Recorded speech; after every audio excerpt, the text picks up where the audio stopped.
Happy Thursday! I'm Tristan Winder in the News 2 streaming studio at the Morning Pulse here on this September 18th, 2025. Since the mid-1950s, the week of September 17th through the 23rd has been recognized across the nation as Constitution Week. Coinciding with the signing of the U.S. Constitution on September 17th, 1787. The first proclamation of Constitution Week dates back to 1956, when President Dwight D. Eisenhower signed a joint resolution by Congress into public law, thus establishing the annual observance. However, without the influence of the Daughters of the American Revolution, Constitution Week may have never come into existence.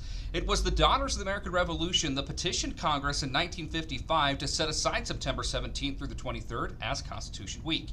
And yesterday, the local chapter of the Daughters of the American Revolution marked the occasion with a celebration at the Lincoln County Courthouse. Lincoln County Commissioner Chairperson for the Board of Commissioners for 2025, Michaela Wooler, served as the keynote speaker. May the sound of the bells echo not only across America, but through our decisions, our service, and our shared future.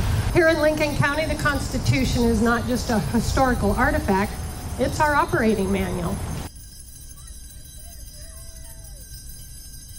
In Ag News today, as farmers begin to dive into harvest, the USDA is forecasting 13% higher corn production compared to last year.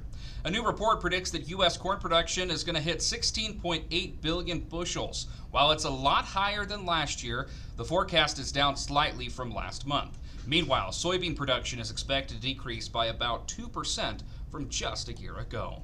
In other news around the nation, the Federal Reserve is cutting its benchmark interest rates by 0.25 percentage point. It's the first rate cut since December, and it's also a move that will bring the cost of borrowing for consumers, and it comes as the country grapples with a cooling labor market. Fed Chair Jerome Powell said in a news conference that the Fed expects inflation to tick up to 3% by the end of the year and unemployment to hit 4.5%. The Fed is also signaling intention to issue 2 more rate cuts yet this year. And lastly, today in health news, aspirin could help prevent some types of colon and rectal cancer from reoccurring. A study in Europe found a low dose of common over-the-counter medication cut in half the risk of reoccurrence of cancer in patients who already had surgery. While the reasons aren't completely known, researchers say that aspirin reduces inflammation and also slows tumor growth as well.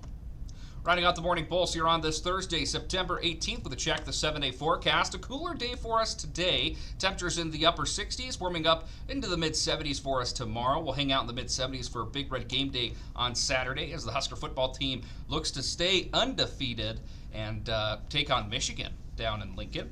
Temperatures warming back up in the low 80s on Sunday, but they're not going to stay there for long. No, we're going to have fall-like temperatures beginning for the fall season as soon as we get into next work week.